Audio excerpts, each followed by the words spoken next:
And I was interested in writing the story of the diary as an object, where it had been and what happened, and how it had impacted the family over time.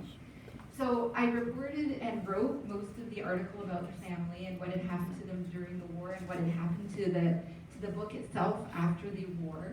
And of course, we have the honor today of being with Elizabeth, the person who told me all about it and who herself survived the terror of the war as a child. And so I spent a while talking with Elizabeth and with Alexandra, and then I was able to meet other people in Renia's life. There was a friend of hers, Marcel Tuckman, who had relocated to New York City, and I spent time talking with him. And I was able to talk with the son of the boy that she was falling in love with over the course of writing her journal. And that man had ended up moving as well to New York City, and I was able to talk on the phone with his son about Renia. So it was only months after I began the project that the translation was ready to read, and I was actually able to read Renia's words in their entirety. And even though I already knew the story, and I already knew a tremendous amount about the events of her life and what had happened to her, I wasn't prepared at the emotional impact of reading her actual words. I was clobbered by reading her story in her words, and I hadn't understood how powerful it would be to hear her speak for herself. And there was this peculiar combination of this child's language, worried about her relationship with her mother who was away, and her boyfriend, and her schoolwork, and her school friends, coming to this growing awareness of the cataclysmic violence around her that would soon engulf everything in her world.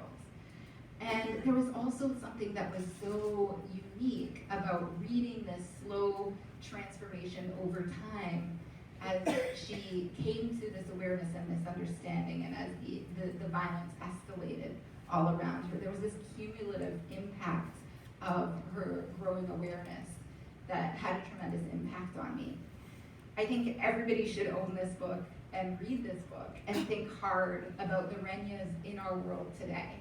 You know, there are Syrian children who were blogging during the Syrian war, and we knew about the events of that war and the extermination of communities in real time. Our mediums are different today than a diary. We have video blogs and uploads from cell phones directly onto YouTube that we can see almost instantaneously. People are writing in journals that are online.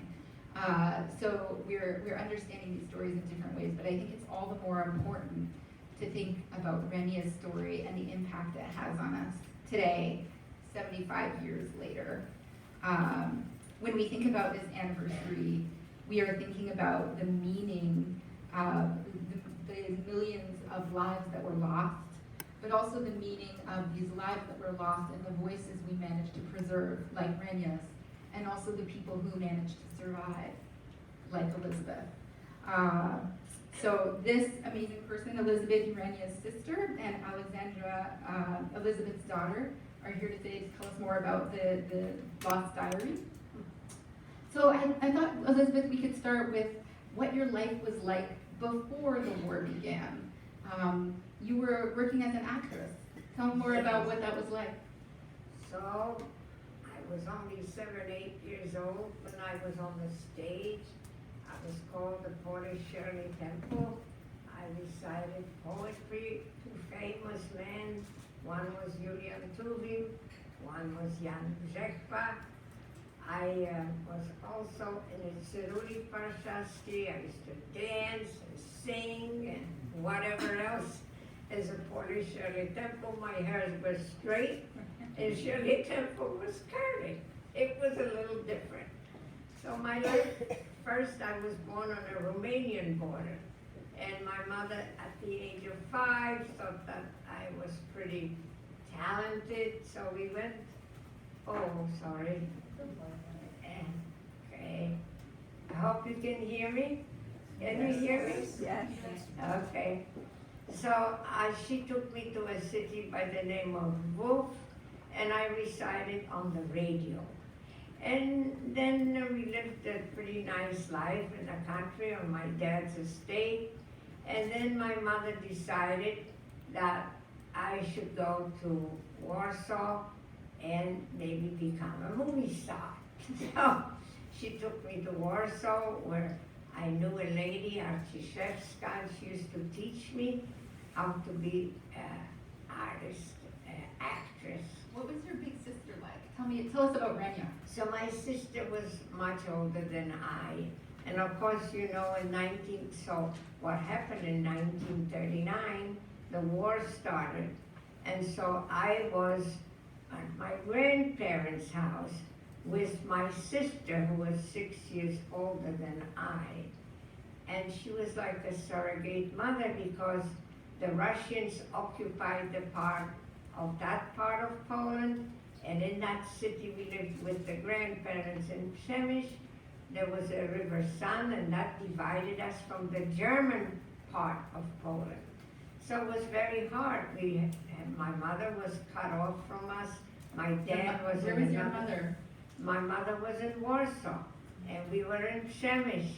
And my sister took sort of care of me like my surrogate mother. I didn't have a mother right then, and it was very hard. My grandparents were kind of old.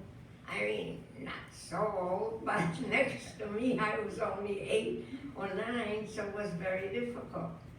And so we lived there, and we didn't see my mom. And of course, the Germans were fighting now with the Russians in 1941. The war started. So here we were under the Russian occupation, singing the Russian songs, having to learn Russian, going to school. And then suddenly in 1941, there was the war with the Germans. So there it was. The Germans tried to come, occupy that part of Poland that I lived in, and the life has completely changed. We were Jewish, and you know, we couldn't go to school under the German occupation. We were able to go to school under the Russians, because they, like children, they want you to become a communist, of course. But under the Germans, it was a different story. So my sister was a wonderful person. She was very literary minded. My grandma used to send her to a very great professor to study more pluralistic language, which was very beautiful. And she was a president of a literary club in school. And whatever bothered her, she would write a poem. Now, I didn't know about her diary. I had no idea whether she kept it under the bed, under the pillow, or whatever. I have no idea. But I never knew about it, about her diary. But I guess she, you know, wrote about her events every day, whatever happened first under the Russians, then still under the Germans. And she had 60 poems in her diary. And my mother never knew about it. I didn't know about it. I'm sure my grandparents knew nothing about it. So then, of course, you know, the Germans were forced, they made a little part of Przemyśl to go to ghetto. And of course, my sister and I went to ghetto. I had a very You went to the ghetto. Yeah. Yeah. And we didn't go to school. It was hard. But I had a Polish girlfriend. Her name was Alexandra, and I used to play with her after school, even though I didn't go to before we went to the ghetto. It took about a year till they organized everything to us to move. And her father was a very nice man, a righteous Pole, and so Zygmunt was my sister's Meeting of the Security Council, consultations of the whole has adjourned. Meeting of the Security Council, consultations of the whole has adjourned. La séance du Conseil de sécurité, consultation plénière est levée. La séance du Conseil de sécurité, consultation plénière est levée.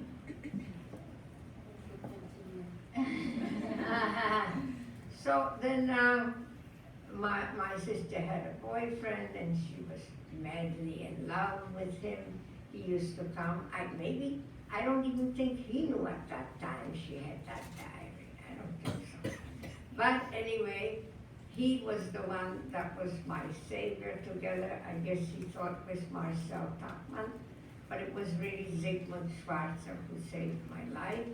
He took me out of the ghetto separately from my sister. He took my sister with his parents outside because his mother's brother used to be a member of the youth run, and he found them a place on the garret, and in the garret they hid, I don't think very long, and somebody ratted on them and they were murdered. I didn't know about it because he took me to Mr. Leszczynski, and I stayed there a week, and under the penalty of death, he had 3 daughters, but he wanted to help me. He took me to the train, and we had to change in Krakow, Gestapo dogs. He kept helping me by my hand, and he said, it's my daughter, and we came to Warsaw. We came to Warsaw, and my mother was with our friend Bereda family, and that's the first time I really saw her in 2 years. So you can imagine the joy and cry and everything, but I didn't know what was awaiting me. I had no idea. They had to get me papers, they had to put me in convent. There was a wonderful... So you survived the war with I false survived identity. it. So that's how I survived the war. I was in Warsaw, then my mother worked for the Hotel Europejski, and we lived there. And that's how I survived. Everybody survived a different way. There are so many people who survived one way. I survived it this way. In writing about your family and hearing about how your mother helped you to survive, and Zygmunt and Marcel Tachmann, it just became clear how the kinds of ingenuity and charisma that people were employing everything they had to figure out strategies. Yes, my mother was fluent in German. She went to University of Vienna, and so she was able to survive that way because she was assistant director in the hotel, and she did all the work for the priest and for the hotel. For the Wehrmacht officers were occupying the Yeah, the hotel. Wehrmacht officers occupied, and one of the officers fell in love with my mom, who was very pretty and very charismatic, to say the least. And he said it was a Polish uprising, it was time to move on, it was too dangerous. So he got the car with the Red Cross sign on the top of the car, and we went to Germany, and my mother, with all the papers and everything, we got to Bad Gastein, where my mom worked there in the German or the Austrian city. And then you ended up coming to Then the United States. we were liberated by the Americans, and I went chewing gum, so that was a new story in my life that I never knew before. And of course we were so happy, you have no idea. First time I wasn't afraid who I was, first time in a long time. So you came to New York, and how did you first discover the existence of the diary? So my mom never read the diary, and I actually haven't even read it till today, the whole thing. But my mother put it in a vault where it stayed for 75 years till my daughter decided that it was some document maybe or something, and she got this young guy, Bartek, from Poland, a young student, and first time he came, and after he translated it, it was just a cursory translation, and he came to the United States and met us. He said it was the happiest moment of his life, and my daughter paid him a little money, and then, you know, she met Mr. Tomasz Margerski, who was sitting right here in front of us, and Tomasz, you can stand up and show it where you are. And he was kind enough to start how to publish my daughter met Tomasz, and he saw the diary, and he was fascinating. he said it was really quite good, and so he tried very hard, and he published the book in Poland, and now he had a piece of something to deal with that was really real, and my daughter really saw that it was a historical document, even though, you know, she didn't know yet that it was so well translated. And then from that moment, he found us 2 translators in London, and they translated the book, and then the Smithsonian wrote about it, so people got interested in it, and so it's mushrooming in the world into so many countries. What was it like for you, Alexandra, to first read your aunt's words when you were able to read them in English? First, I just wanted to say that it's truly a privilege to be here at the United Nations while I'm holding my Aunt Renia's diary. It's a very gratifying moment. And a special thanks for moderator Robin Schulman, who wrote one of the first articles, a brilliant article about Renia for the Smithsonian Magazine, and introduced the text to the world. I also wanted to thank the Holocaust Outreach Program, because through Holocaust Remembrance and Education, the program allows the international community to come together to educate future generations about the horrors of the past and preventing future genocides from happening in the future. I think it's noteworthy that we're here during the week of the 75th anniversary of the liberation of Auschwitz, and a few days after January 27th, which is also a significant day because it was designated International Holocaust Remembrance Day by the United Nations. So I just wanted to take a moment to remember my Aunt Renia and all the victims of the genocide of the Holocaust, and to my dear departed father, whose life was also impacted by the war, but he was lucky to escape Vienna, Austria in 1939. And I want to mention a quote by the late, great Elie Wiesel, Holocaust survivor, novelist, and Nobel laureate. So he said, "The opposite of love is not hate, but indifference." And that's why it's so important that you're all here today to not just honor my Aunt Renia, but all the victims of the genocide of the Holocaust. We cannot be indifferent, we cannot be passive, and we cannot be apathetic. So I want to thank you all for being here, because your presence here today is a testament to not only keeping the memory of Renia and the victims of the Holocaust alive and relevant, but to ensure that we continue the fight against xenophobia and anti-Semitism and nationalism, which are at wartime peaks. And lastly, I'd like to thank Moya Mausha, my mother, because she was reluctant to tell her story and unearth painful memories as she harbored dark secrets that were simply too painful to tell. But we are all lucky to have her here, because there are fewer and fewer who have the capacity and the energy to do these sorts of events, and who are first account witnesses of the atrocities of the war. But she's here, alive, and still a dynamo, and while her story is very difficult to believe and very difficult to tell others and very difficult to listen to, it has new value. And I think that she was reluctant to talk about her past, but she never put it behind her. I think she just set it aside so that she could forge ahead with a life here. But now she understands that this story can change perspectives, and she wants her dear sister, a sister who is often like a mother figure to her, to get the recognition that she deserves.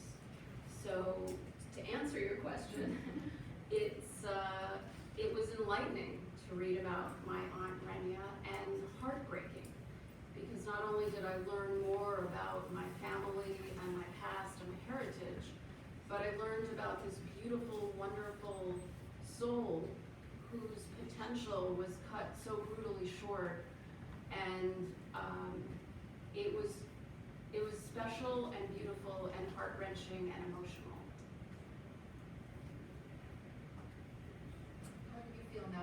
How do you feel now that the diary has been published and the world can read your sister's words?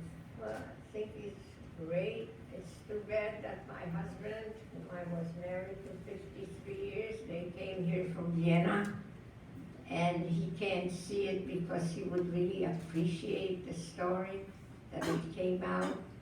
But he died. He was quite ill. I was married a long time, and he was quite an intellectual. He would have appreciated.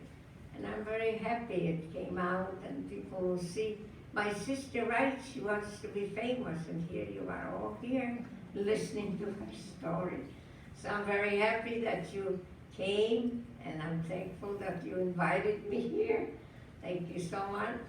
And I'm happy the book is here to maybe you learn something from it. Would you like to read a passage from the book? Is there a particular passage that you I have mean, in there are mind? a few, there's the first entry and the last entry are very moving and insightful. Because she talks about wanting to start a diary, having a friend, having a confidant. And I think as you work your way through the diary, there are moments when I think she has premonitions about what is ultimately going to happen to her and her demise. So the first paragraph is, why did I decide to start my diary today? Did something important happen? Have I discovered that my friends are keeping diaries of their own?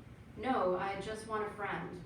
I want somebody I can talk to about my everyday worries and joys.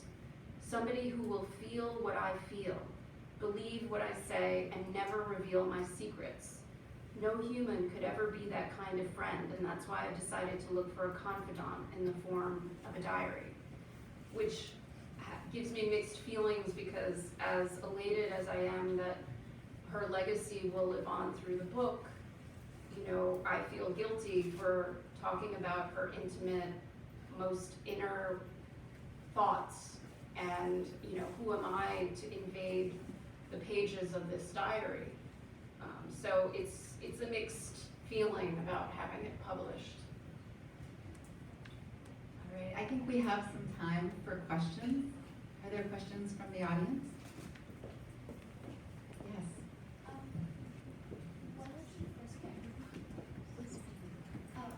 I'm Anna, and I'm from the United Nations International School here in Manhattan. And I just had a question on when did Renia get her diary? Do you know that question? When she got her diary? For her birthday? She actually doesn't know. She didn't know she was writing a diary. They lived together in very small quarters, and somehow she thought she was in the corner doing her homework, reading a book, and yet she was writing her innermost thoughts. I never saw the diary till her boyfriend, Zygmunt Schwarzer, who went through 5 camps, liberated in Auschwitz, went to medical school in Heidelberg, and found my mom in New York. He was in the Air Force or something as a doctor. Found my mom, and here he was. Gave her the diary. She never saw that my sister wrote the diary. I never saw it either. And then he presented the diary to my mom. But my mom was too emotional about it. After losing it's very difficult to lose a child. Very difficult. So she locked it up in the vault till my daughter decided that she wanted to know, what is it all about? But we know now when she started writing in her diary because of the first entry. Right. We also, I want to read another passage. Her birthday was on the 18th of June, and her best friend Norka gave her a diary for her birthday, and she says, Irka and Norka got me the most beautiful leather-bound diary. I'm very grateful to Noruska and Irka and love them very, very much. Only why did she write that maybe I will be a famous poet and Mrs. Zygmunt S. And if not, then this diary will only be a very painful memory.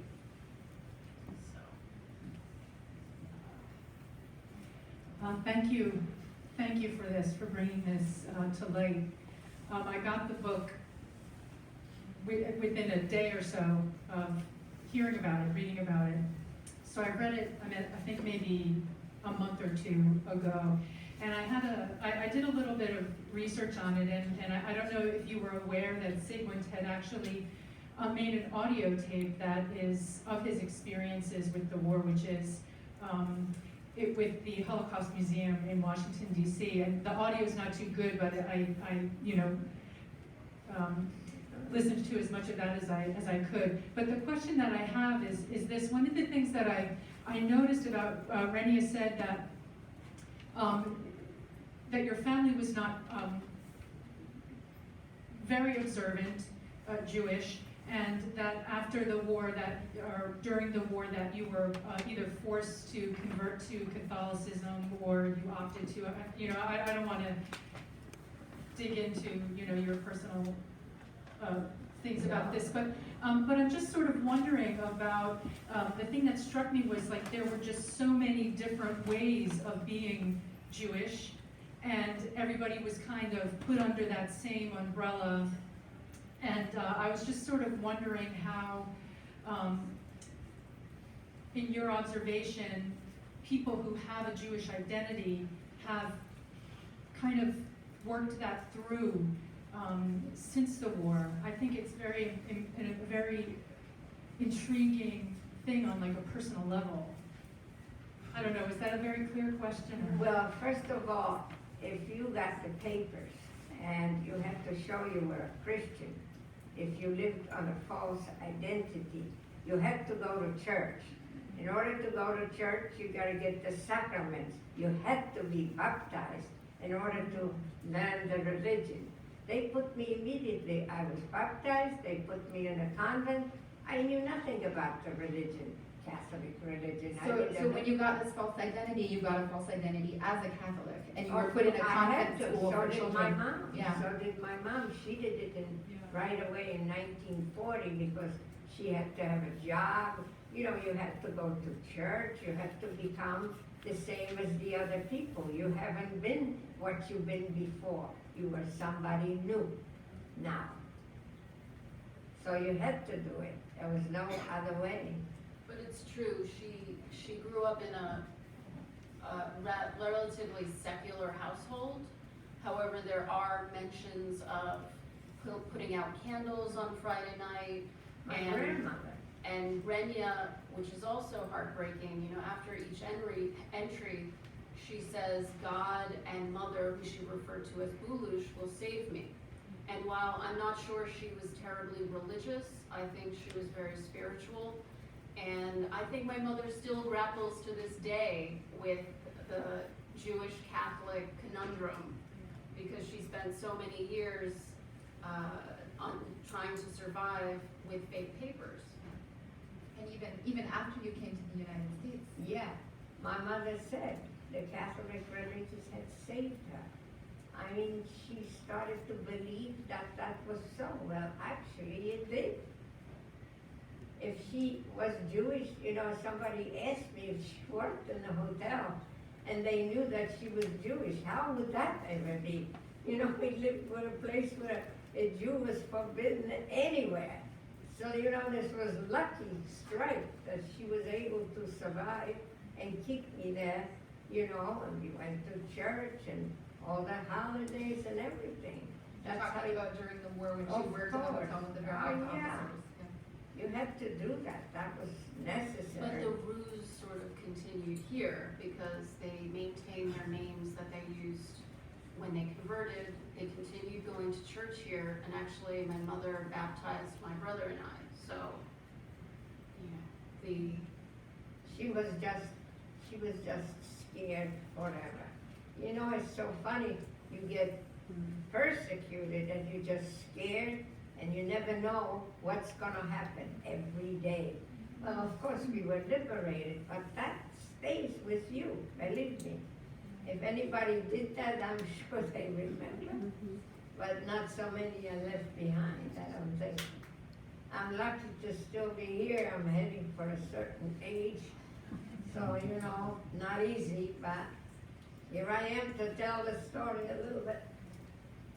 I just want to mention that there is reference in the diary to Jewish liturgy, because Renia does invoke the Shema prayer of Hero of Israel, Lord our God, Lord is one. Yeah, well, my grandmother used to light candles every Friday night, and she used to collect for the Food Friday to give them the chicken for the soup. So she was a very charitable woman. And she always told me that, you know, you have to be kind and charitable, and someday in life somebody will do it to you. And I really received help from the Polish people. And I can't thank them enough that they saved my life. Because if it wasn't for them, I wouldn't be telling you this story. Hi, my name is Gail Davis. I do a lot of work here at the UN, in the NGO space, and also the SDG space. My question is, I grew up amongst the Jewish community a lot when I was growing up. My mom raised me amongst the community. And your story is so touching and what you've overcome. I'd like to ask you, what is the thing that you're most grateful for since, where you are now and looking back? And how do you see, other communities who, as African Americans dealt with slavery, as other cultures deal with other things? What advice would you give if you could talk to the whole world right now? What advice would you give now for people to start to love each other, respect each other, and honor one another? What a question. I'm not a philosopher, but I will try to say that tolerance is the most wonderful things in the world. If a person wants to pray for some God that you don't believe in, why don't you let him do it? I mean, every religion is looking for God. We are looking for God. My sister writes the diary, and every little place that she finishes, help me, God and Mother. So if people want to believe in Muslim God, Jewish God, Catholic God, why don't you let them do it? There is no tolerance. There's too much hate in the world. And that's what I'm here to tell you. Please be tolerant.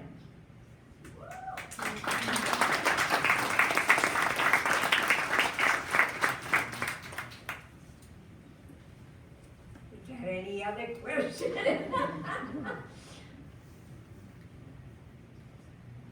Yeah. I have a question for you. We're at a time when we're losing so many people of that generation. Even in the time that I was writing the article, I was able to meet Marcel Hickman, and then He's gone. he died.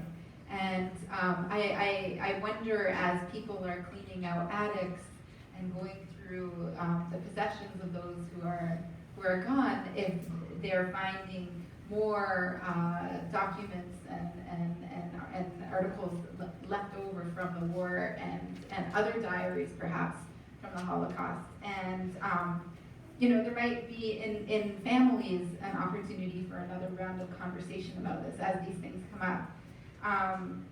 What do you think is important within a family in talking about these things? What do you want the next generation of your family to understand from what you Well, found? I have a son, Andrew Bellak. He has 3 children, 3 boys. They young, 20, 18, and 13. And they know my story. And I always tell them they have to be tolerant. They actually wanted me to tell, one of my grandsons wrote a story in his book about my story, and I was very happy to tell him whatever he wants. I always reiterate that we have to agree with people sometimes, not to always disagree and hate everybody. Just try to be kind. Kindness is wonderful. Why don't you change it instead of hatred? Why? There's a lot of good things in this world. I'm very happy I came to America. My mother cried. When they sang God Bless America, she cried. She said, they gave me a home. We were homeless people. We didn't have a home. We lost everything and everybody. It was just me and my mom and my French uncle who married a French lady and lived in France. He died. So we had nobody. Everybody was dead. And we couldn't even find if they died or not because I didn't know when they were born. My father was in a family of 6, 3 boys and 3 girls. And we didn't find anybody. We don't know what happened to them. It's just, you can't find it unless you know where they were born or what's the date of birth. So, it's very hard, but I was very grateful to come to this country. And I wish that this country would be the same as it was when I arrived, but it has changed. Hi, I'm a teacher at the United Nations International School. My students and I are reading the Diary of Anne Frank, and we recently learned that when Anne's father first read Anne's diary, he was surprised, having seen another side of his daughter that he didn't see in person. And I was wondering if you saw or were surprised by anything that your sister wrote in her diary, if you were able to see another side of her. I haven't read the diary, so Or in the parts that you have read. If there's I anything- just have read part of it. I just know my sister was a wonderful person to me. I was the younger one, so she thought maybe they'd bestow a little more love on me than on her. But she was very helpful to me. Sometimes I probably annoyed her, but she did take me to a lot of places with her. And well, the United Nations is a very nice school. Actually, my neighbors went there, and there's 2 boys in my house that go there. So I think they're very nice people there, and the kids are very happy in that school. She actually did discover some things about her family that she wasn't aware of. For example, that her mother wanted a divorce. And my mother had no idea that the relationship between her parents was dissolving and that there was animosity there. So there are things, and I'm sure there are many more things, if she could bring herself to read the diary. It's just that it's simply too painful. I started a few times, and I started crying. Same thing as I went to Poland. I went to Poland the first time after 70 years, and I went to Auschwitz to see it, and I really got sick, very sick. And Marcel, who was a doctor, Tuckman, who died last 2 years ago, he said, if I knew you were going, I would have told you not to go. It was just too emotional for me. I am an emotional person, and I take things very badly, and to see that misery, it was terrible, terrible. Not everybody goes to see it. The trouble is that I'm going to be 90 years old this year. We're gonna have a big party and everyone's invited.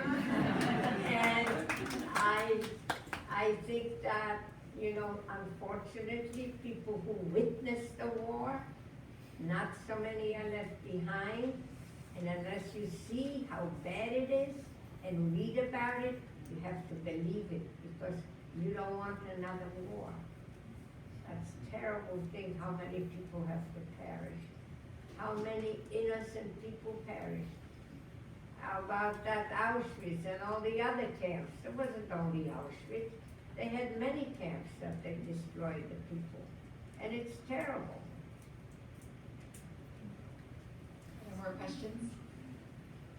Thank you so much.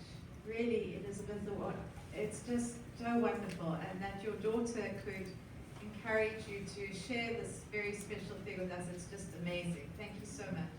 I was so struck when you said that for the first time you were not afraid, and that, sorry. And I was wondering, what it means. Just the idea of a little person for so long being scared. But I'm thinking that your mum must have helped you at times to feel safe? And if it's not too painful, if you could maybe share with us one time when you remember your mom telling you something to have courage, or if there is something, if you don't mind sharing with us. No, actually, my mother always encouraged me and said, here we are grateful for every day. Nobody said anything, nobody did anything, we have to continue what we are. Of course, every day we talk about it. You know, you never knew if somebody would be angry or whatever, that would rat on you or tell about you, and that would be it. So when you feel that you don't have to do that anymore, that's something great, absolutely great. That's why I felt when those American soldiers were on that little place in Afghanistan, I can't tell you how elated I was. It was just a feeling of freedom, what freedom that was. And you know, during the war, you never had it one day. Not one day. Because you never knew. Under the Russians too, they took people to Siberia and so on. You never knew when was going to be the next transport going. So, you know, you just have to enjoy it. So that's why I am happy to come to America. It was a free country. And they took us. We were homeless, as I said, had no home, no identity anymore, but here we are. They took us in. It wasn't easy. I was teaching school myself for 27 years here. I went to Columbia. My husband got a doctorate. I only had a master's. But I worked very hard to go to school. It wasn't easy for me. I worked in order to go to school. My mom couldn't afford it. And so I'm very happy to be here. And the people who are here should enjoy the day, whatever they have. Just be happy and tolerate your neighbor. Hi, I have a question that for me I think that you can really give to the young people. Not what we all have been hearing, because I think we all are the future all together. But I want to know, what message do you have to the people of today? Not about, just the people of today, not only how we should treat each other, but a message that you have specifically for us today on how to just live daily. Because we have Enjoy every day. If you're healthy, be happy you're healthy, right? Yeah. If you can walk, talk, hear, great. And the young people today, well, they are very good because that Greta is helping the world how to save the air and how we can breathe. And the people that are older don't seem to enjoy that. What are they doing? We're having the change of the climate. What's happening? What's happening? Yes, young lady? One last question. My name is Melitza, and I go to the United Nations International School. And I was just wondering if you could go back in time to like your younger self, is there something that you would say to yourself to make yourself feel more confident or better? Since you said that you, like, for the first time you didn't feel scared, is there something that you would say to your younger self to maybe help with that? What do you mean? Like, if you could go back in time, is there something that you would want your younger self to know that, like... What would I have to know? I don't know. As I'm here today, That you lived, that you survived. well, I'm happy to survive. Somebody asked me, Melissa is your name? Yeah. Yes, Melissa. So, somebody asked me if I felt guilty that I survived and my dear sister did not. And what you want to know is I am happy to be here because, so few survive. So the ones that survived were happy to be here. So that, I didn't feel guilty. It just happened that way. I was lucky. I have a very quick question. Would you ever consider going back to the religion of being Jewish? You know what? I don't know. if I want to go to any religion, I just want the world to be free and not persecuted for anybody. Thank you. Thank you. I'd like to say a special thank you to all the young people in the room today. It's really heartwarming to see so many young people interested enough to take the floor and ask questions and engage with you today, and I'm sure that's very gratifying for you too. I think that's why we're here today. Thank you all for spending this time with us. Thank you. We are so grateful and so honored to have you with us. Thank you. The Elizabeth will stay for a little while. If you'd like to have books signed, you can queue up here and she'll sign your books at the table. Thank you.